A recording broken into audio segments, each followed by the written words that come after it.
The small forward position is one of the most talent-loaded positions in today's NBA, and over the years, we have seen multiple legends play this position. We have seen them lead the league in scoring, lead their team to a championship, and even put themselves in GOAT status. But in this video, I'm going to be going over the top 10 greatest small forwards in NBA history. Cue the intro.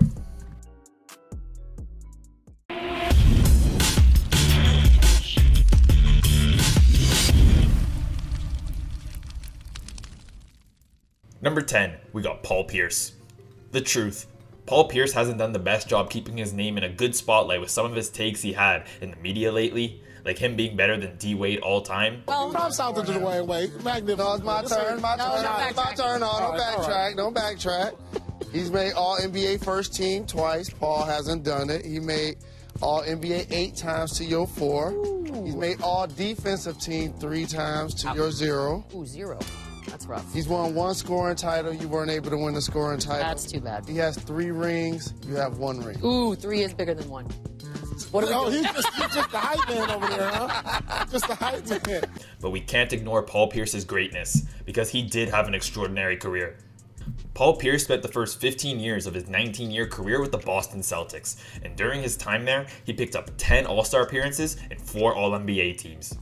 Pierce was drafted by the Celtics back in 1998 with the 10th overall pick, and he took no time to show off his talents, averaging 16 points per game his rookie year and making the all-rookie team. His Celtics didn't have much success his early years besides a few playoff runs in the early 2000s, but in 2007, the Celtics would acquire Ray Allen and Kevin Garnett in the same offseason.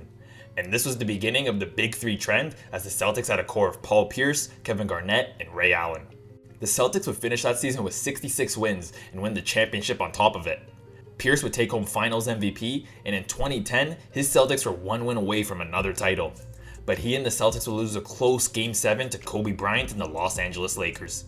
Paul Pierce had a ton of moments late in his career, like that time he almost beat the Heat and LeBron in the 2012 Eastern Conference Finals, or that insane playoff run he had in 2015 with the Washington Wizards where he couldn't stop hitting clutch shot after clutch shot. Pierce called it a career in 2017 at the age of 39, but the truth will always be remembered as not only one of the best small forwards in NBA history, but one of the greatest Celtics as well. Number 9, we got Elgin Baylor. Elgin Baylor is one of the pioneers of the NBA. Drafted by the Lakers with the first pick in 1958, Baylor took no time to show off his talents, averaging 25 points and 12 boards per game in his rookie season, picking up the Rookie of the Year award. Baylor spent his entire 14-year career with the Lakers, where he averaged 27 points and 13 rebounds for his entire career. Baylor also picked up 11 All-Star appearances and 10 All-NBA teams, but he was never able to win an NBA championship in his career, as he was so close multiple times but was never able to finish the job. Baylor went 0 for 8 in the NBA Finals for his career, and even if he had just won a single championship, that could have elevated his all-time ranking. But nonetheless, Elgin Baylor is one of the all-time greats in the sport and takes a well-deserved spot on this list. Number 8, we got John Havlicek. Another Celtic legend on this list. I feel like John Havlicek is one of the most forgotten and underrated small forwards to play the game of basketball, and one of the best two-way players in the game's history. John was drafted 9th overall in the 1962 NBA draft, right in the middle of the Celtics dynasty in the 60s, where they won 8 championships in a row. Havlicek is one of the most successful players in NBA history, as he won 6 rings in his first 7 seasons, and 2 more including a Finals MVP in 1974 after the Bill Russell era in Boston. John finished his career averaging 20 points, 6 rebounds, and 5 assists per game. And he also racked up 13 All-Star appearances, 11 All-NBA teams, 8 All-Defensive teams, 8 championships, a Finals MVP, and a well-deserved spot on this list, and in the Basketball Hall of Fame. Number 7, we got Dominique Wilkins. One of the most electrifying and high-flying players to play the game of basketball. Dominique Wilkins, also known as the human highlight reel, was drafted back in 1982 with the 3rd pick overall by the Utah Jazz. He was traded to the Atlanta Hawks before he made his NBA debut, and I'm sure the Jazz are still wondering why they made this trade to this day. Jokes aside, Wilkins took no time to show off his talent, averaging 17 points per game in his rookie season. Wilkins would spend his first 11.5 seasons with the Hawks, and in Atlanta, he would pick up 9 All-Star appearances, 7 All-NBA teams, and a scoring title in 1986. Wilkins would average 30 or more points in 3 different seasons with the Hawks. That's how lethal of a scorer Wilkins was. Wilkins, however, was never able to win a championship, as his Atlanta Hawks team never really had a championship roster built around him, and he also played in the same era as Michael Jordan. After being traded from the Hawks in 1994 and bouncing from team to end his career, Wilkins decided to hang it up in 1999 at the age of 39. But Dominique Wilkins had one of the best primes in NBA history, as I seriously recommend you to check out his highlights if you haven't seen them yet before. Number 6, we got Scottie Pippen.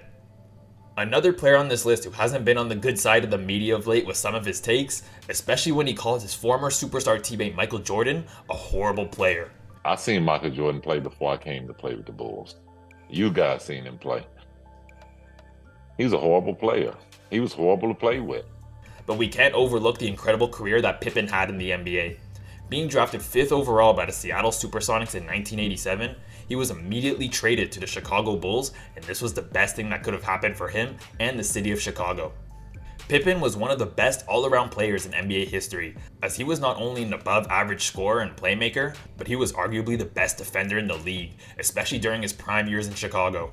As many of us know, he was the second star on the Bulls next to Jordan to help them win 6 championships in 8 years and 2 three-peats as well. Pippen picked up 7 All-Star appearances, 7 All-NBA teams, and 10 All-Defensive teams on top of his 6 championships. After his tenure with the Bulls in 1998, he played for the Rockets, the Blazers, and then went back to Chicago for one more year in 2003 to call it a career at the age of 38. Pippen may not have the most eye-opening stats for his career, but his presence was definitely felt on the court, as he was arguably the best co-star to have in NBA history with his unselfish play. Number 5, we got the great Julius Erving. Dr. J, kind of like Dominique Wilkins, was one of the most athletic and exciting players to watch, especially in his prime. Erving started his career way back in the ABA in 1971, where he averaged 27 points and 15 rebounds in just his rookie season. He would make his NBA debut though 5 years later with the Philadelphia 76ers, where he would spend his entire NBA career.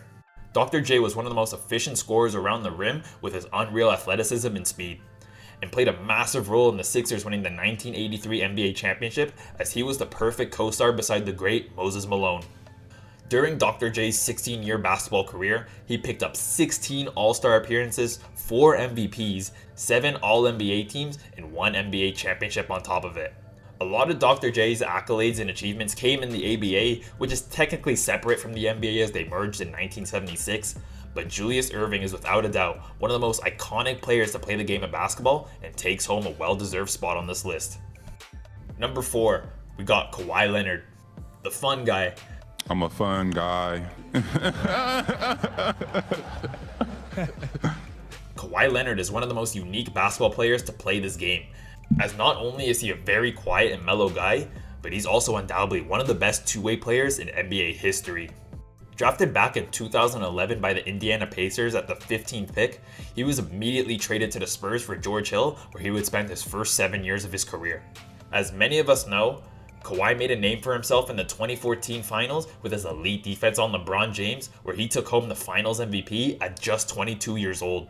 9 years later, and Kawhi is a 2-time champion, 2-time finals MVP, a 5-time All-Star, 5-time All-NBA member, 2-time Defensive Player of the Year, and 7 All-Defensive teams.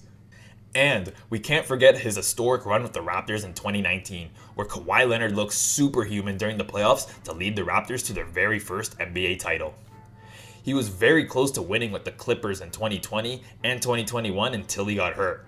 Kawhi Leonard is arguably one of the best playoff performers in NBA history as well, as he turns his game into a whole new level during the postseason.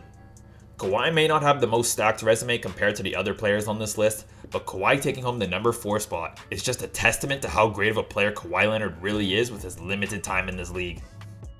Number 3, we got Larry Bird. Larry Legend, one of the most iconic players to play the game. Larry Bird was not only one of the most skilled offensive players of all time, but he also played a huge part in saving the NBA in the 1980s with Magic Johnson and their rivalry against the Los Angeles Lakers. Larry Bird was really ahead of his time, as he was such a skilled and efficient shooter back in the 80s when players didn't shoot like how they do in today's NBA.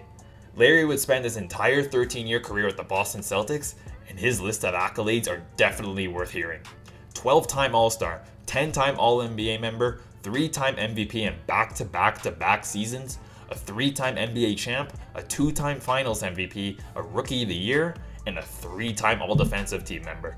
It's no surprise Larry Bird took home a top 3 spot on this list, and I even debated having him at number 2, but Larry's injuries shortening his career is what made me decide to keep him at number 3 on this list. Number 2, we got Kevin Durant. KD, the Slim Reaper, is undoubtedly one of, if not the greatest scorer in the modern NBA. There is literally nothing KD cannot do on the basketball court. He's got unreal handles, one of the smoothest jump shots in the league, can finish around the rim exceptionally well, and he's 7 feet tall, which makes him near unguardable. Kevin Durant also has one of the greatest resumes you will ever see from an NBA player. 13-time All-Star, 10-time All-NBA, 2-time champ, a 2-time Finals MVP, 4-time scoring champ, a Rookie of the Year, and an MVP as well in 2014. All of these accolades, and he's still going on strong to this day at 34 years old and after an Achilles tear in the 2019 NBA Finals.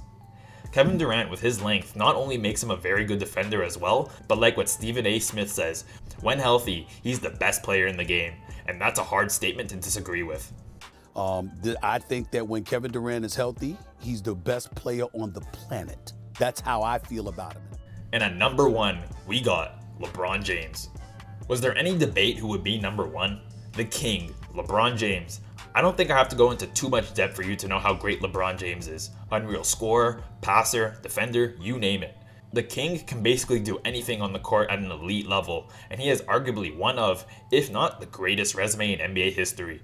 19-time All-Star, 19-time All-NBA, 4-time NBA champ, a 4-time Finals MVP, 4 MVPs, a scoring title, a Rookie of the Year award, and 6 All-Defensive teams. And the craziest thing of all is that he's 38 years old and is still going on strong to this day. LeBron has endless historic moments in the NBA, like his 3-1 comeback against the Warriors in 2016, plus the block, his historic Game 6 against Boston in the 2012 Eastern Conference Finals, and his 2018 playoff run with the Cavs. He made 8 straight NBA Finals appearances from 2011 to 2018. He made 19 straight All-Star appearances in All-NBA teams and is the all-time leading scorer in NBA history. It's no surprise LeBron takes home the number 1 spot on this list, as he's put himself in the GOAT convo. And let's see if LeBron can still win another ring after this season. Who knows? But before this video ends, I want to give a few honorable mentions, as I did not want to leave these guys off this list. First, we got Alex English, one of the greatest scorers in the 1980s for the Denver Nuggets, but he was never able to win a championship. Next, we got James Worthy. Part of the Dynasty Lakers in the 80s with Magic and Kareem, Worthy was a crucial part of that dynasty and even took home Finals MVP in 1988. Another honorable mention is Rick Barry. One of the legends of the game, Rick Barry was ahead of his time, as he was a shooter in the 60s and 70s, and he also perfected the granny shot at the free throw line, shooting over 90% in multiple seasons. And our last honorable mention goes to Paul George. PG is like a mix of Kevin Durant and Kawhi Leonard. There is basically nothing Paul George can't do on the basketball court. He can play elite defense, has unreal handles, and can score at ease. But PG not having a championship to his name is what leaves him right outside the top 10. Thank you guys so much for watching this video. If you want to see more content just like this one, drop a like and subscribe, and leave a comment on any other players you think should have been mentioned in this video. Thank you guys, and I will see you in the next one.